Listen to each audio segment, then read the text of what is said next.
Melasový venezuelský 12-ročný rum v netradičnej sudovej sile od českého bottlera Rumshark Venezuela 2009. Fľašu do recenzie poskytol Ultra Premium brand Slovakia. Ďakujem. Rum patrí do 4. série Rumshark Era of Discovery alias UFO, ktoré vidíte aj na etikete.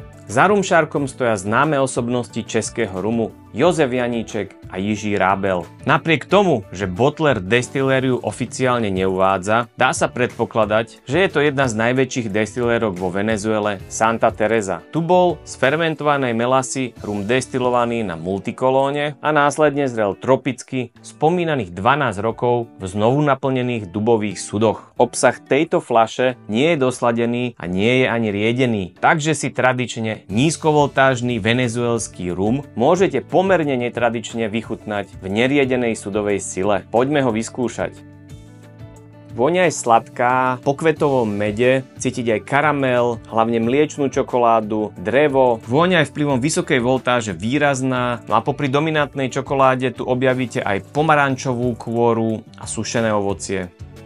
Tak ako vôňa, aj chuť je primárne nasladlá, dominuje čokoláda, karamel, sušené figy, je tu hodne dreva, no a samozrejme pri väčšom dúšku sa ozve aj korením sprevádzaná vysoká voltáž. Netreba sa však sudovky báť, rum je dobre piteľný a v ústach je pomerne príjemný. V stredne dlhom až dlhom závere doznieva horká čokoláda, drevo a objavuje sa trošku suchší pocit v ústach. Rumshark Venezuela 2009 je pekný príklad toho, že strach zo sudovej sily je pri kvalitnom rume neoprávnený. Áno, korenitosť pri degustácii miestami vyskakuje, no dominantou sú príjemné, nasladlé, čokoládové a karamelové tóny. Ak máte radi rumy španielského štýlu, skúste experimentovať. Kvôli tomuto 12-ročnému neriedenému rumu nemusíte siahnuť ani hlboko do vrecka. Dajte mi do komentára vedieť, aké rumy v sudovej sile máte radi. A nezabudnite, pite s rozumom, len kvalitný alkohol, ideálne rum. Na zdravie, ahoj!